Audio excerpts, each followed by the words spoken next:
Assalamualaikum warahmatullahi wabarakatuh. Saya Muzakir, calon guru penggerak angkatan 8 dari SMK Negeri 4 Jenipon. Jadi di pendampingan awal ini tema pendampingannya hanya refleksi awal kompetensi pemandu, semacam kayak coaching, Oh iya. ngobrol biasa. Betul ya. Belum ada di aktivitas kayak semacam kita di kelas biasanya sudah gitu. Jadi pendampingan itu kan mungkin kita juga sudah tahu, tapi saya kembali lagi, pendampingan itu akan dilakukan setiap 1 bulan, satu minggu sebelum lokakarya. Jadi mungkin saya akan kesini 6 bulan kali. Iya. Di fokus pendampingan di sini kan ada 4. Yang pertama diskusi tentang tantangan belajar daring, kemudian yang kedua refleksi penerapan perubahan kelas terkait KHD di modul 1.1 dengan modul 1.2. Kemudian yang ketiga diskusi tentang pembuatan kerangka portofolio digital. Dan yang terakhir fokus pendampingannya tentang diskusi posisi diri dan rencana pengembangan diri dalam kompetensi guru penggerak itu sendiri. Yang keempat tadi Diskusi peta posisi diri dan rencana pengembangan diri.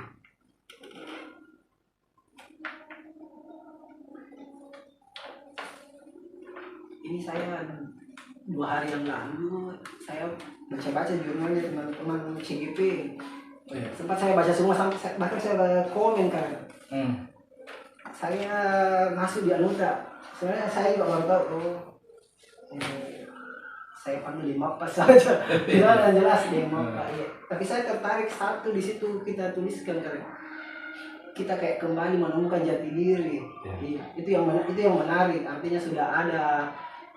kita sudah menemukan sebenarnya seperti ini. Secara tidak langsung dengan modul ini sudah menemukan itu kan. Saya komentari di situ. Mungkin bisa juga saling berbalas komentar dengan teman-teman. Jadi di pendampingan kali ini tentang tindak lanjut dari hasil lokakarya juga yang kemarin lokakarya 0. Mungkin yang pertama kali mungkin saya ingin pertanyakan dulu kekhawatiran yang sebelumnya Pak rasakan sebelum masuk di guru penggerak ini. Pasti ada kekhawatirannya. Oh iya. Saya ambil Anita kali sebagai sampel sebelum pembuatan laporan. Iya. Sebenarnya tidak ada yang terlalu mengkhawatirkan sih, tetapi apapun yang dihadapi seorang manusia itu pasti ada kesadaran bahwa pasti ada tantangan. Bagaimanapun juga kekhawatiran yang saya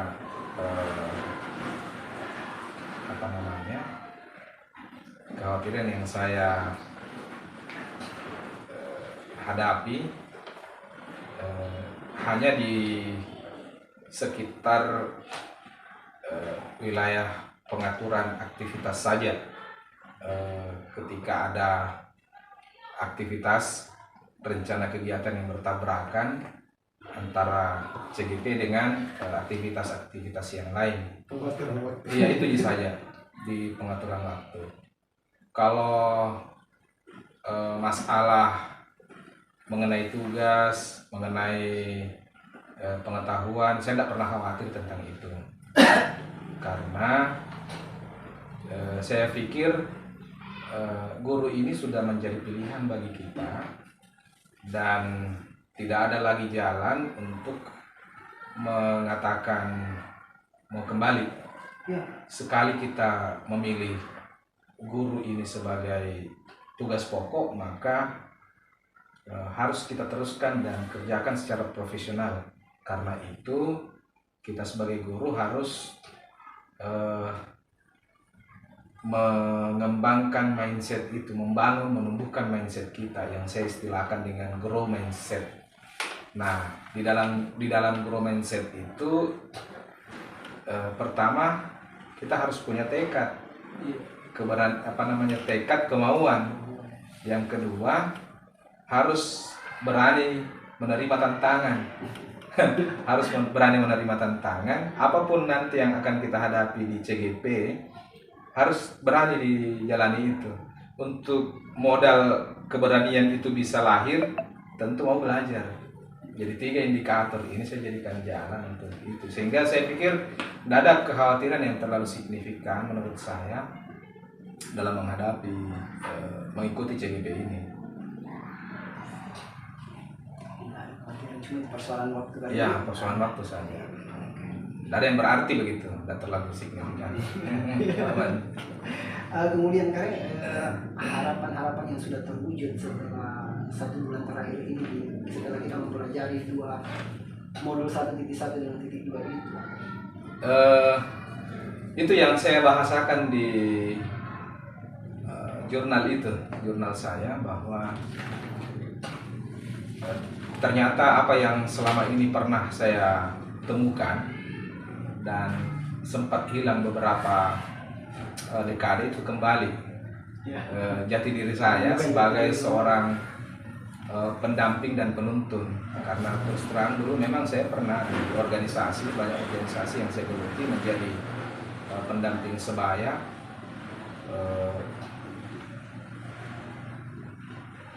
apa istilahnya juga itu, advokat ya, mengadvokasi teman-teman yang ketertinggalan itu. Pernah waktu tahun berapa itu ya, terjadi gempa di Ambon ya dulu. Jadi banyak eksodusnya anak-anak yang remaja-remaja yang menjadi korban, anak-anak yang menjadi korban gempa itu ditampung di salah satu kabupaten di Sulawesi Selatan, dan kita menjadi pendamping bagaimana mengembalikan dia punya semangat untuk belajar. Kehilangan semangatnya bagi mereka itu kita pulihkan kembali dengan mendampingi mereka. Kemudian yang lain, ternyata sistem fasilitatori pembelajaran andragogi itu yang kembali harus dihidupkan dengan adanya pemikiran filosofi Ki Hajar Dewantara.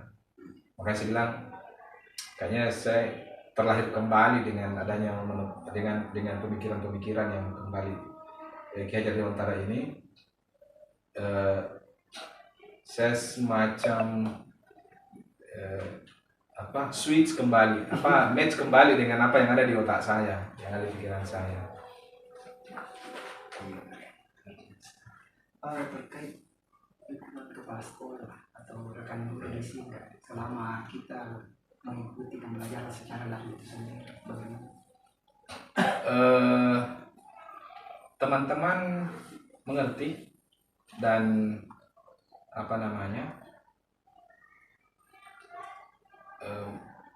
mensupport, bahkan dengan mengetahuinya teman-teman bahwa saya sering ikut kegiatan-kegiatan daring, malah banyak yang meminta bantuan pendampingan ketika ada asesmen, ketika ada uji kompetensi. Mereka minta pendampingan, bantuan dari saya. Sebenarnya teman-teman tidak heran lagi sebenarnya kalau saya, karena sebelum CGP saya sudah banyak pelatihan saya ikuti secara daring. Di tahun lalu saya ikut LPDP, ya, beasiswa pendidikan non gelar selama 4-5 bulan. Itu dilaksanakan oleh Kementerian Agama kerjasama dengan Universitas Pradita Jakarta, dan itu cukup menyita waktu saya di situ. Tapi kan yang namanya online kan bisa kita di sela-sela kegiatan. Di sini juga kapasitas saya selaku Wakasek mendampingi kepala sekolah. Hampir setiap kegiatan kesiswaan saya diminta mewakili beliau untuk menyampaikan sambutan dan membuka acara, sehingga kadang-kadang jalan daring, jalan juga kegiatan di offline di sekolah. Sekarang mendayu. Iya. Itu makanya saya bilang tadi itu kekhawatiran itu Ji, bagaimana mengatur Iya. waktu ketika ada yang bersamaan. Kayak kegiatan Rukol kemarin di terakhir itu sih yang sebelum yang kemarin ini itu 3 acara berlangsung bersamaan sehingga tapi semuanya jalan alhamdulillah. Hanya satu yang saya betul-betul lupa karena HP saya berfungsi di menerima telepon dan laptop saya jalan untuk mengikuti daring dari fasilitator itu, dan sementara ada juga lagi satu Orbit Guru Merdeka saya ikuti. Sementara jalan nih sisa 3 kali pertemuan ada nih masuk nih ujiannya. Orbit Guru Merdeka, program kementerian juga Guru Merdeka. Jadi berdampak betul ini. Iya, saya merasa bahwa CGP ini menjadi pelengkap dari pelatihan-pelatihan yang sementara saya jalani, dan itu sangat needs sekali, sangat bersesuaian sekali. Terbukti kemarin waktu kita mungkin ikut Jaki di Rukol namanya ya, waktu dengan instruktur itu, pas ada pertanyaannya Pak Manguluang, itu kebetulan sangat persis sama seperti materi yang saya dapatkan di LPDP itu di Pradita. Jadi di sana ada materi namanya growth mindset dengan digital mindset.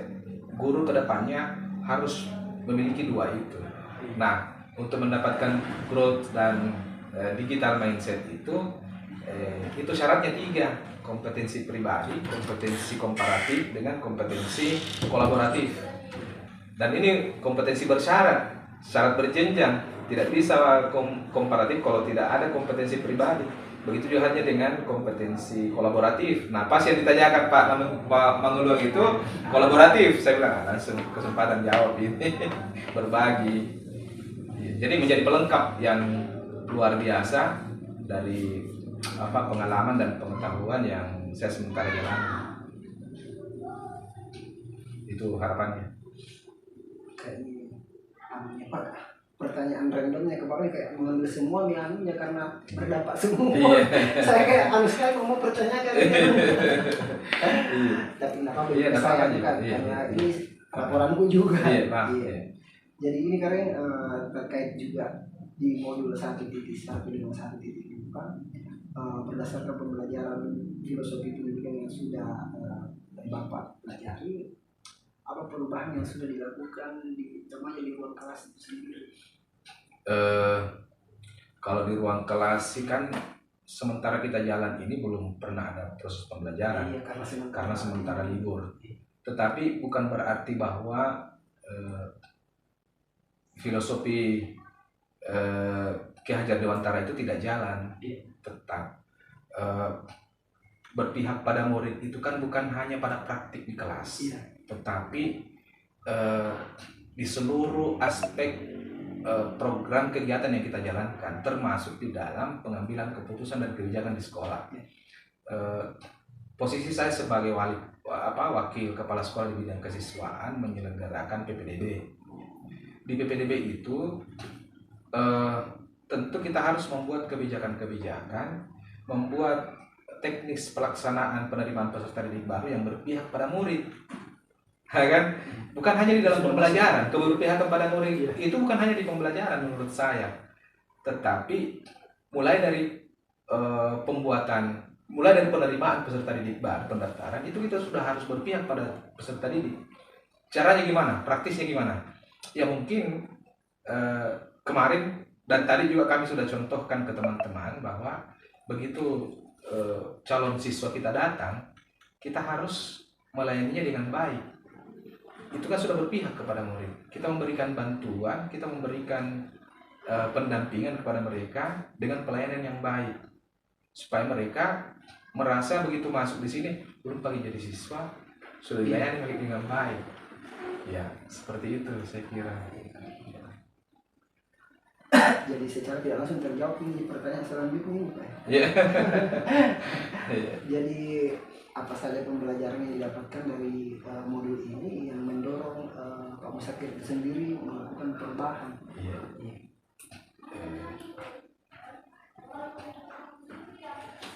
Jadi terkait yang sudah dilakukan kita respon terkait respon daripada baik itu peserta didik itu sendiri terkait yang sudah kita lakukan siswa baru itu sendiri. Iya. Di calon siswa ya, Iya, kan calon baru siswa. calon siswa. Iya.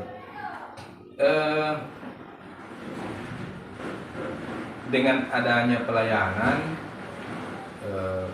jadi pelayanan yang kami lakukan itu bukan hanya di offline ya, tetapi di online juga.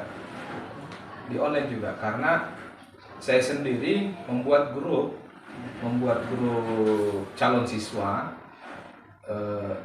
memfasilitasi calon siswa dengan membuat grup dan membuat barcode dan menempelkan barcode itu ke beberapa sudut dinding untuk di scan oleh calon peserta didik dan bergabung secara langsung. Ini untuk memudahkan mereka mengakses informasi. Itu juga bagian dari berpihak pada murid karena kita manfaatkan teknologi gitu. Kita manfaatkan teknologi dalam mengimplementasikan keberpihakan kita, kebijakan itu pada murid secara teknisnya. Nah, jadi respon mereka sangat besar, sangat kuat karena selain datang di sekolah ini juga menghubungi saya melalui online, melalui WA, grup WA seperti itu. Dan itu pun kami layani, dengan mereka yang sudah punya kita layani memberikan informasi bagi memang sama sekali peserta didik yang sama sekali tidak mampu membuat akun sendiri, kita bantu membuatkan akun. Ya, responnya sangat mau dikata itu karena bukan hanya peserta didiknya, orang tuanya bahkan pun itu menghubungi saya. Karena sudah terstruktur. Iya, sistematis memang kita buat. Jadi apa hal yang sudah baik dari perubahan yang sudah kita lakukan ini? Yang sudah baik. Apa yang perlu kita perbaiki ke depannya?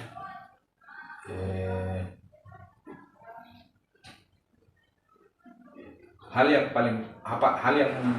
mau diperbaiki lagi ke depannya tentu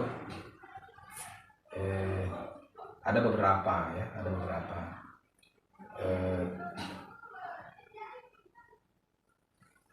Mungkin pertama terkait pencatatan pengadministrasian SOP itu, karena apa yang saya lakukan tadi itu masih kegiatannya reflektif, maksud saya refleks begitu. Jadi begitu ada kasus saya lihat ada masalah, langsung refleks saya mencarikan solusi. Nah, tapi saya belum catatkan itu, saya belum tuangkan dalam bentuk pencatatan dan sebagai sebuah dokumen resmi yang terdokumentasi, tertulis. Nah, mungkin itu yang akan akan ke depannya. Dan saya kira itu penting karena untuk sustainable-nya, maksudnya sustainable itu keberlanjutannya nanti ke depan. Posisi penanggung jawab, kenapa itu penting? Karena posisi penanggung jawab PPDB itu tidak mutlak akan terus-menerus berada di tangan saya selaku pribadi, tetapi bisa jadi nanti ke depannya itu akan estafet berganti ke yang lain. Nah, untuk menjadi pembelajaran, untuk menjadi catatan yang akan ditiru bagi pelanjut saya nanti, itu pentingnya dibuat pencatatannya. Di sekitar itu saja mungkin. Jadi perubahan konkret ini apakah ini sudah dituangkan semua dalam jurnal? Belum. Ya, khususnya untuk yang kegiatan ini belum. Saya punya jurnal itu sedikit agak imajinatif, ya, belum konkret dalam bentuk kegiatan yang real. seperti yang saya bahasakan tadi, yang saya ceritakan tadi. Karena kita kan di modul 1.1 dan 1.2 ini kan kita belum ada aktivitas pembelajaran memang, dan saya terus terang masih mengawang-awang apa ya yang padahal sebenarnya kita sudah jalankan itu. Iya, sebenarnya kita sudah jalankan. Cuma kadang-kadang kita ketika diminta ada pertanyaan pemantik, kadang-kadang kita lupa bahwa ternyata kita sudah jalankan ini filosofi Ki Hajar Dewantara ini kita sudah jalankan. Peran dan fungsi kita, nilai dan peran guru penggerak itu sesungguhnya kita sudah jalankan. Cuman secara formalnya ini kita baru mau jalani. Saya terus terang selama ini saya sudah jalankan itu nilai dan peran guru penggerak. Hanya itu tadi saya bilang tidak secara formal. Saya jalankan hanya secara insidentil, dan memang mungkin karena dari dalam memang kesadaran diri sebagai guru, guru profesional begitu maksud saya. Iya. Jadi terkait dinilai itu sendiri kan, dinilai seorang guru penggerak di diri kita dari pribadi kita sendiri sebagai CDP, sebelum dan setelah masuk di modul 1.1 dan 1.2 ini, nilai yang paling menonjol itu apa saja, dan setelah ikut ini nilai apa lagi yang lebih yang ada di diri kita? Nilai yang menurut saya belum terlalu maksimal itu di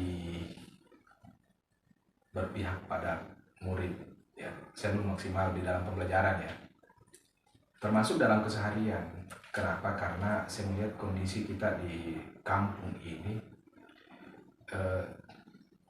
saya harus sadari bahwa kadang-kadang saya kepada anak didik itu agak tegas begitu, agak tegas, dan saya melihat ada kecenderungan peserta didik yang bermasalah itu kalau melihat saya, kalau tidak mendekat lari. Kalau dia mendekat berarti dia sadar bahwa dirinya tidak ada masalah. Karena peran yang saya ambil di sini selalu kesiswaan, bukan hanya sekedar kesiswaan, tetapi di sini kan tidak ada guru BK.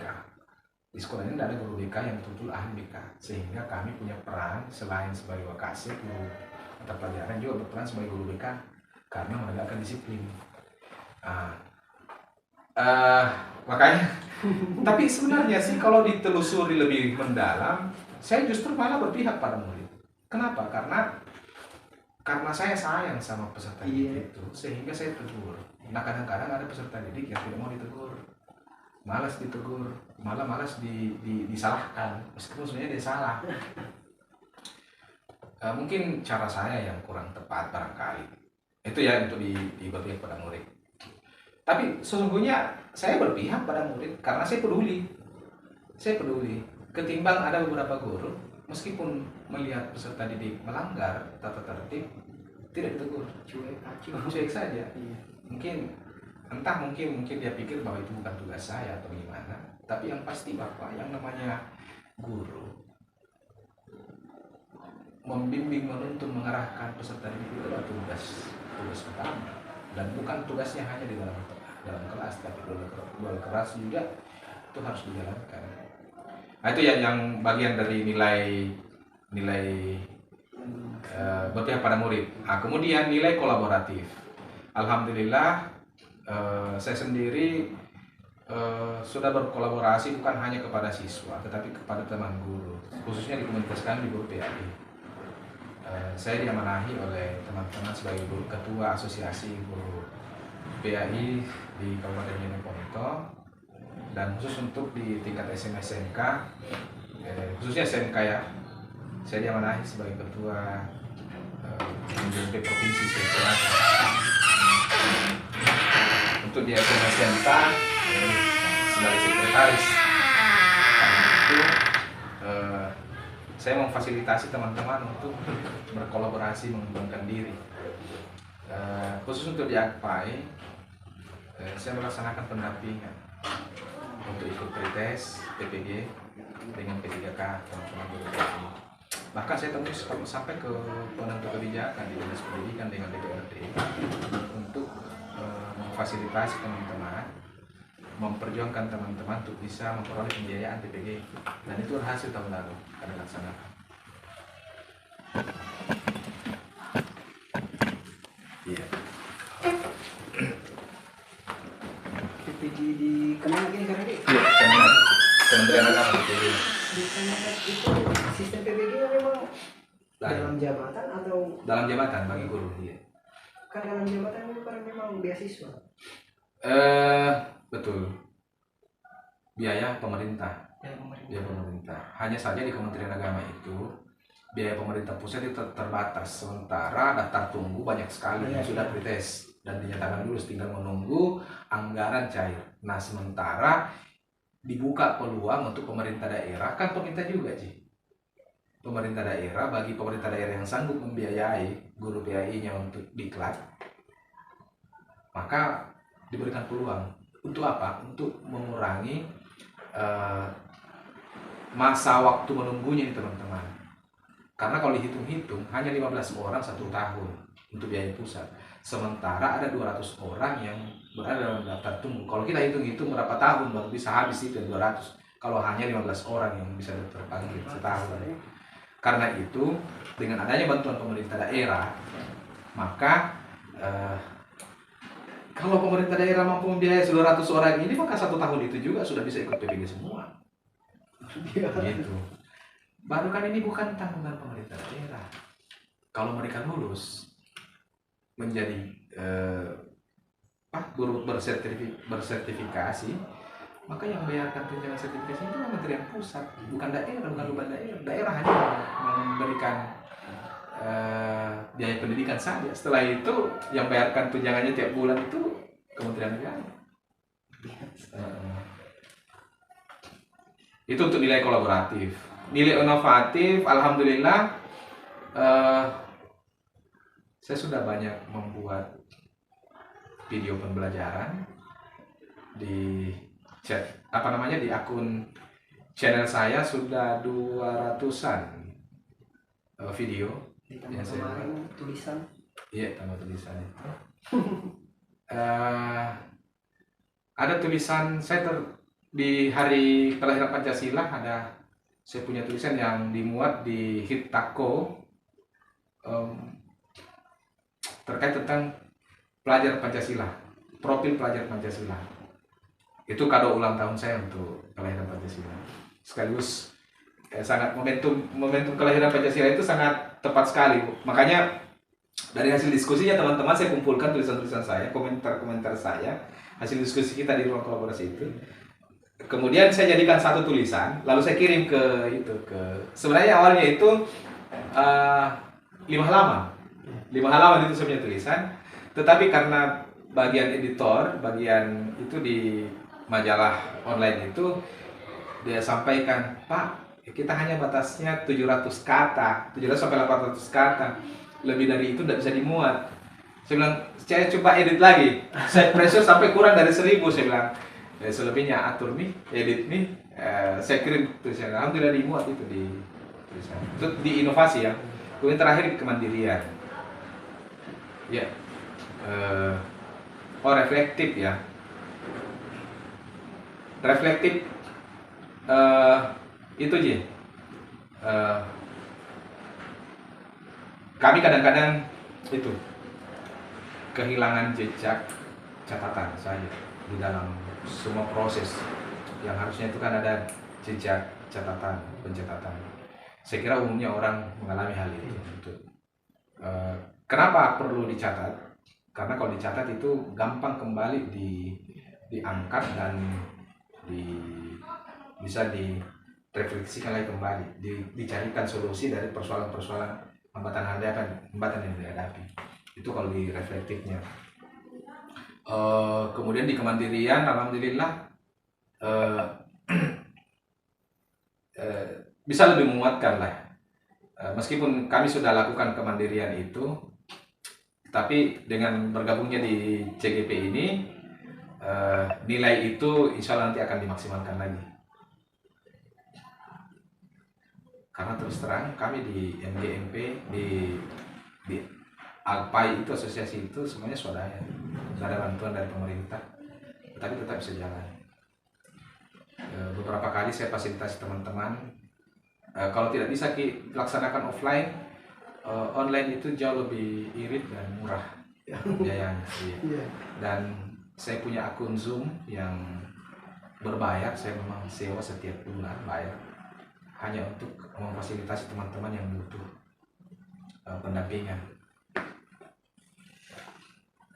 Ini saya tertarik ini Pak, kebetulan saya kadang lihat di Facebook itu ada teman Facebook guru di sini kalau tidak salah, dia selalu posting aktivitas kegiatannya. Yang paling menarik itu kemarin di perpisahan kalau tidak salah itu Di sini di SMK Pak. sekolah ini dulu jatuh sempat sih. Iya betul. Betul beliau teman Facebook saya. Oh iya. Dia itu posting aktivitas kegiatan anak-anak di perpisahannya. Ini menarik bagi saya. Oh iya. Artinya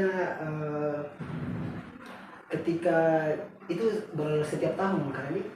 Setiap tahun. Setelah COVID. Tahun lalu enggak, sebelumnya aja kita laksanakan. Dua tahun sebelumnya. Ini artinya selalu ada refleksi dari setiap tahunnya pastinya. Artinya saya ingin tahu sendiri terkait itu. Saya artinya saya kepo tentang hal ini. Iya. Pengamatan ya. Iya, penamatannya. Dan itu ranah kegiatan saya di sektor kesiswaan. Iya. Jadi untuk tahun ini saya betul-betul kaget juga. Jangankan kita yang di luar, saya sendiri orang dalam kaget karena ternyata semua prosesinya itu dari awal itu dikelola oleh peserta didik sendiri tanpa ada kelibatan dana dari sekolah, guru, dan jadi saya melihat itu adalah hasil dari penggemblengan kita, pembinaan kita di ekskul mulai dari sejak mereka kelas 1 di PLS, di Pramuka, di konsep, di drum band, semuanya berkolaborasi, jalan sama-sama semua. Dan buahnya ketika dia di kelas 3 mampu berkreasi sendiri dan mandiri melaksanakan kegiatannya. Jadi itu bukan sesuatu yang siksak langsung set begitu langsung jadi, enggak, mulai dari awal pembinaannya. Jadi kita memang di sini sudah membudaya di pembinaan ekskulnya itu anak-anak dari kelas 10 itu sudah didiksar semua ekskul serempak bersamaan jalan pendiksaran. Jadi begitu sudah selesai didiksar, mereka digembleng di ekskulnya masing-masing sesuai dengan bakat minat mereka dan jalan masing-masing. Pelaporannya tiap bulan masuk, pelaksanaan kegiatannya tiap bulan masuk, pembimbingannya. Jadi ada pembina, ada pelatih, dan itu kalau dulu ya dianggarkan. Cuman saya lihat terakhir ini sudah mulai terlalu ketat ini pembiayaan dana BOS sehingga kayaknya sudah mulai ini. Makanya saya agak khawatir kedepannya ini bagaimana nanti pengaturannya di kepala sekolah. Jadi seru itu, sangat seru, seru. Dan itu hari saya yang sambutan ibu kepala sekolah, kebetulan ada acaranya di Makassar dan saya mewakili beliau membawakan sambutan selaku kepala sekolah. Dan itu didokumentasikan, diabadikan melalui akun channel sekolah.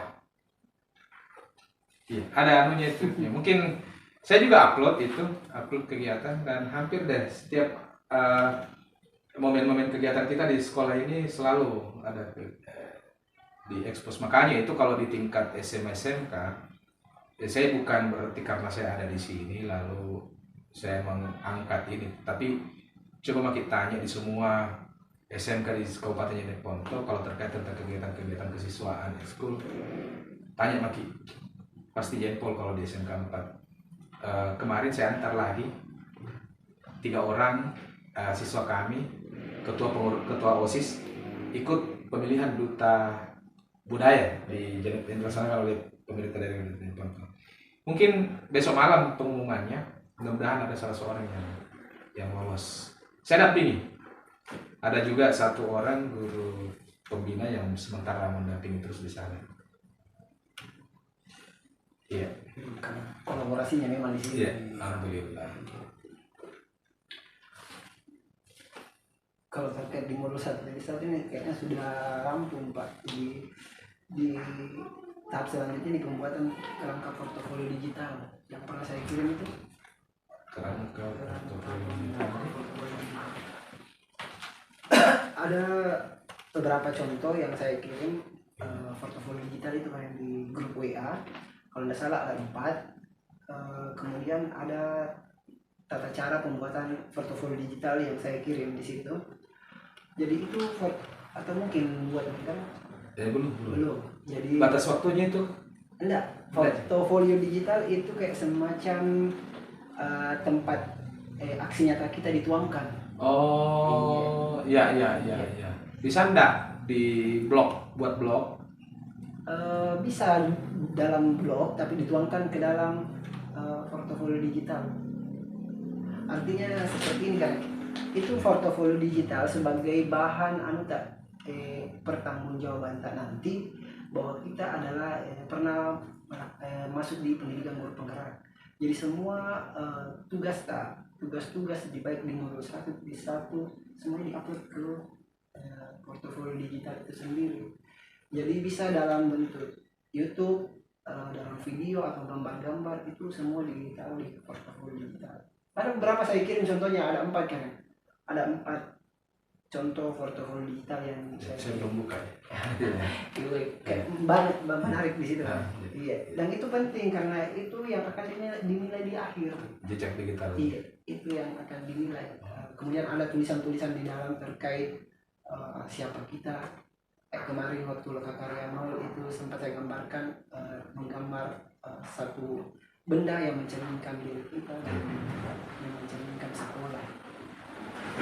Jadi di portofolio digital semua aktivitas dimasukkan. Jadi setiap selesai satu modul, selesai tahapan satu modul titik 1, aktivitas yang kita lakukan yang diimplementasikan di sekolah itu dimasukkan semua.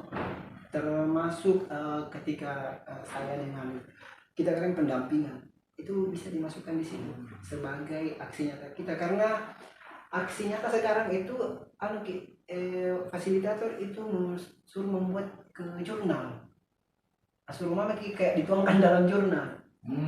Kemarin ibu begitu, sekarang tuh penyampaian dibuat dalam jurnal saja, pilih jurnalnya ada 4, dibuat kayak semacam bercerita jadi.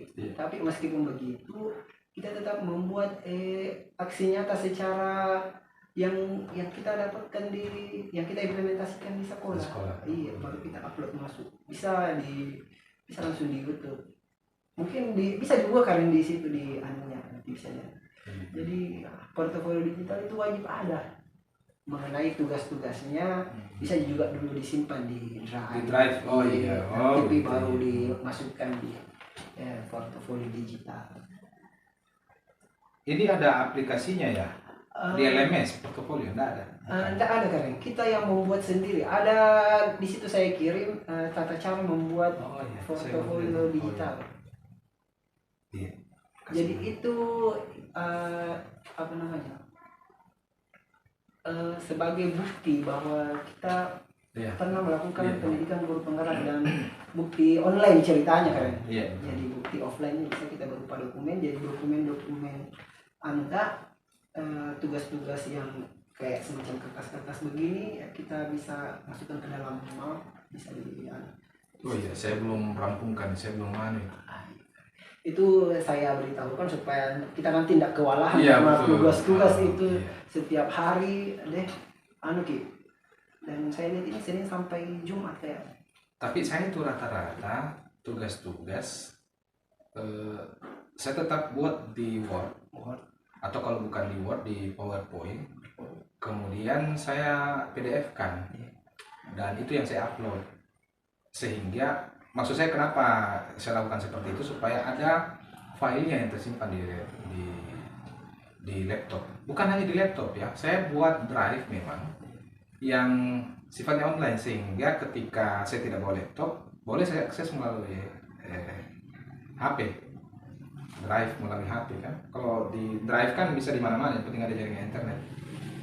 Seperti itu dia. Tapi saya belum seperti tadi yang secara terstruktur, belum sistematis. Iya.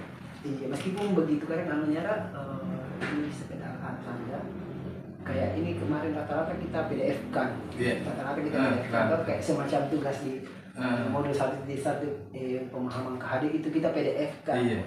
Tapi sebenarnya alangkah lebih bagusnya lagi itu ketika proses pengimplementasian KHD itu ke anak-anak seperti penerimaan siswa baru itu sendiri, kita bisa dibuatkan dalam pembuatan video seperti di depan sedang berlangsung, bisa kan? Bisa. Jadi itu dibuangkan dalam, ada bukti kayak semacam videonya yang terlihat. Jadi ketika nanti diminta, bukan cuma PDF-nya yang ditangkap, kalau PDF cuma barisan tulisan. Narasi saja. Bisa video atau bisa juga kayak semacam gambar-gambar kalau tidak mau. Itu yang karena nilainya juga ketika kita videokan dengan semacam gambar itu berbeda kan ketika saya mengupload tugas itu di portofolio digital. Di sini ada beberapa anunya. Jadi kerangka media yang digunakan untuk portofolio digital itu sendiri, bisa YouTube, bisa dikasih masuk di situ, bisa apalagi selain yang kita pakai aplikasi apa? Filmora saya pakai untuk mengedit video. Canva juga sekali-sekali. Canva juga bisa dimasukkan di situ. Kayak itu portofolio digital kayak semacam keranjang, diisi semua tugas-tugas kita ke bawah. Jadi itu nanti bahan pertanggungjawaban nanti ketika kita kayak drive gitu di apanya? Folder drive, masukkan semua di situ. Kayak semacam aplikasi. Kayak saya bilang aplikasi bukan juga kan ya. Ini saya juga baru temukan karena di angkatan saya tidak ada seperti itu. Di angkatan NAMPI ada kan? Ada linknya? Ada di Google kan, kita cuma masuk cara membuat portofolio digital. Ada saya kirim anunya. Dan ada contoh di situ apa yang mana kita pilih yang menarik. Semacam kayak mau aku bilang aplikasi juga. Ya. Bukan jadi. Iya, jadi di situ semua ditampilkan nanti pada saat lokakarya pameran. Jadi nanti ada beberapa rekan CGP yang akan menampilkan di setiap standnya nanti sebagai pelaporan juga. Digitalnya iya kan. Jadi ini untuk juga ketika ada teman CGP yang masih honorer dan belum sertifikasi atau ya orang yang belum sertifikasi itu sisa itu yang diperlihatkan tidak usah ikut PPG. Iya, jadi itu seperti pertanggungjawaban. Jadi komponen yang dituangkan ke dalam portofolio digital bisa foto ya, video, bisa juga link,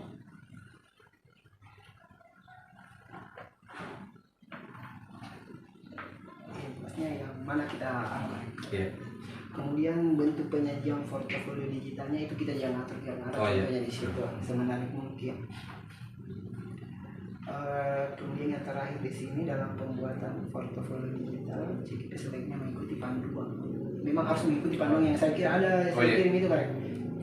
Saya belum sempat buka itu. 1 minggu yang lalu hanya itu saya kirim. Iya waktu baru mau diancang-ancang ini pendampingan ya. Saya belum sempat. Ibu siapa kemarin kirim? Ibu Vera itu waktu dia kirim begini Pak. Oh dia sudah buat, cuman belum dia tampilkan profil depannya, belum dia ceritakan siapa dia. Artinya kayak semacam buku diari lah kan. Jadi di portofolio digital mungkin aman karena tinggal dilihat mungkin sebentar. Iya. Terkait di terakhir ini peta posisi diri dan rencana pengembangan diri dalam kompetensi guru penggerak. Kalau saya tanya ini mungkin tidak perlu lagi dipertanyakan mungkin karena ada kan kompetensi apa yang sudah baik di sini di diri kita sudah sangat jelas nih tadi. Sisa aktualisasi saja penyesuaian dengan kegiatan-kegiatan yang yang jalan rutin di sekolah.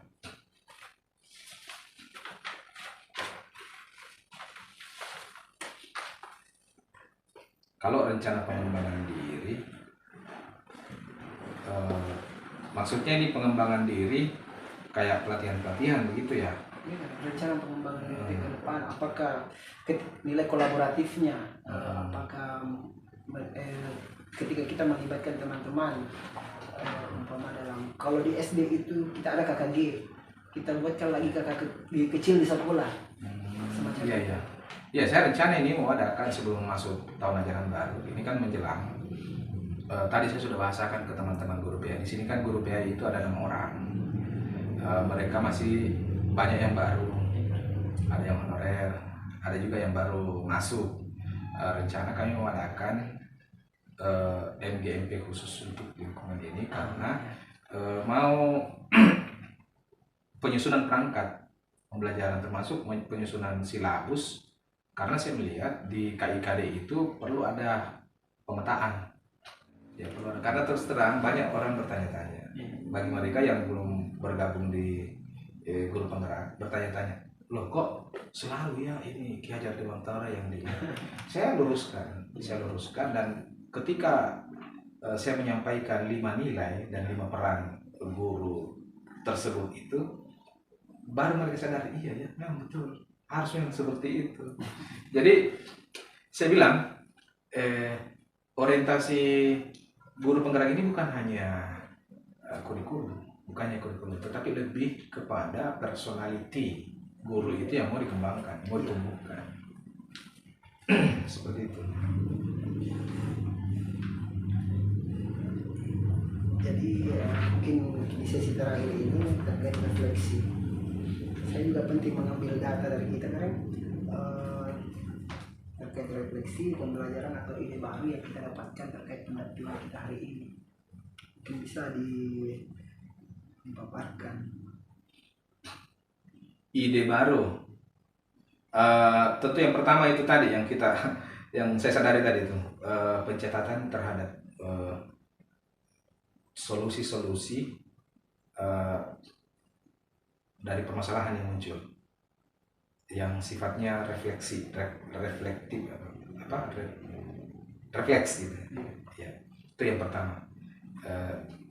Yang kedua senantiasa mensosialisasikan misi guru penggerak itu. Saya anggap misi itu tadi 5 nilai dan 5 peran guru. Saya sih maunya jangan penggeraknya, karena saya khawatir jangan sampai ini kan sebuah program guru penggerak. Saya sih maunya 5 nilai itu, 5 peran itu bukan hanya dimiliki oleh guru penggerak yang pernah mengikuti, tapi semua guru harusnya. Ideal harusnya. Tetapi untuk memulai, saya kira tidak apa-apa lah. Dimulai dari yang membuat program ini dan yang telah mengikuti program, karena khawatir jangan sampai kalau ini disebarluaskan dan diambil oleh seluruh guru, karena khawatir jangan sampai terkontaminasi gitu.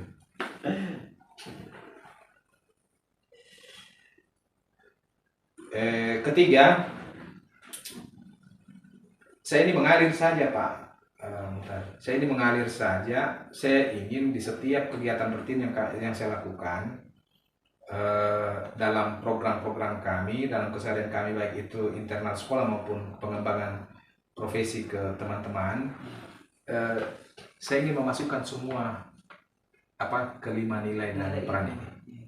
Saya ingin memasukkan semua dan dijiwai. Jadi maksudnya begini, ini kan kami sudah punya program rutin dan kami laksanakan secara konsisten. Tinggal semua program ini ingin kami masukkan nilai-nilai itu, kelima nilai itu untuk menjiwai, menginspirasi kegiatan itu. Misalnya di PPDB ini kan, karena ini masih sementara pra ini sekarang, pendaftarannya belum. Saya mau di PPDB ini itu nilai keberpihakan para peserta didik harus ada di dalamnya 4. nilai kolaboratifnya harus ada, nilai kemandiriannya harus ada, nilai refleksinya harus ada, nilai inovasinya ada. Bagaimana caranya? Tentu kita melihat konteksnya gitu. Konteksnya gimana? Suasananya gimana?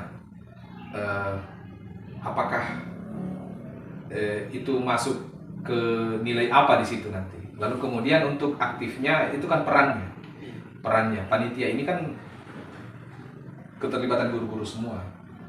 Yang masuk panitia ini adalah guru dan staf, sehingga 5 peran itu juga harus ada dalamnya.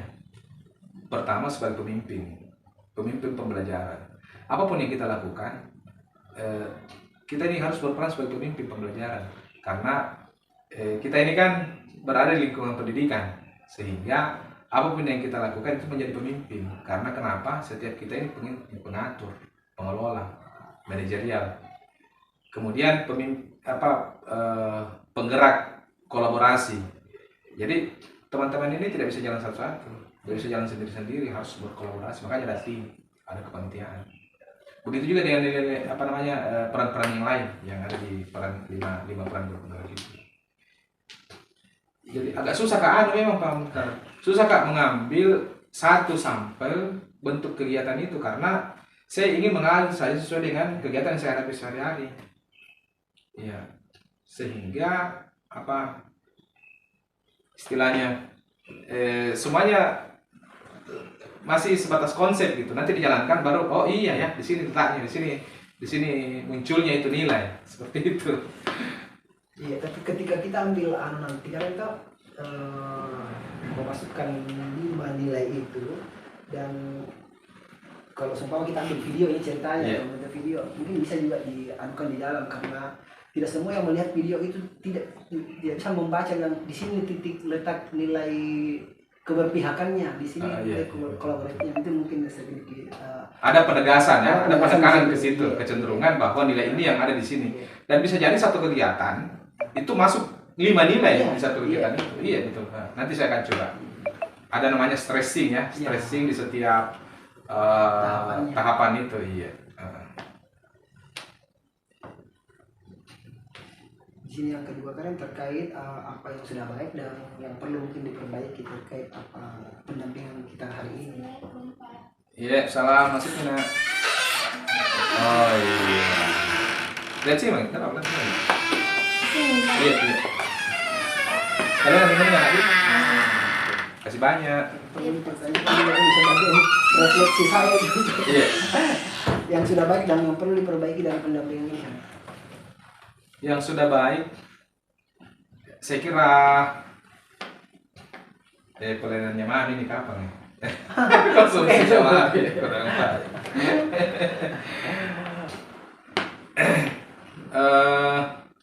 Saya kira tadi masalah semuanya baik jalan, iya. Tidak ada yang berarti. Artinya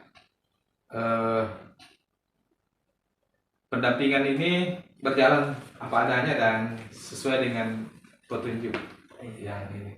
Saya kira lengkap juga, ada ibu kepala sekolah yang menerima kita di sini. Iya, karena kemarin begini saya itu di Ibu Vera ini kemarin.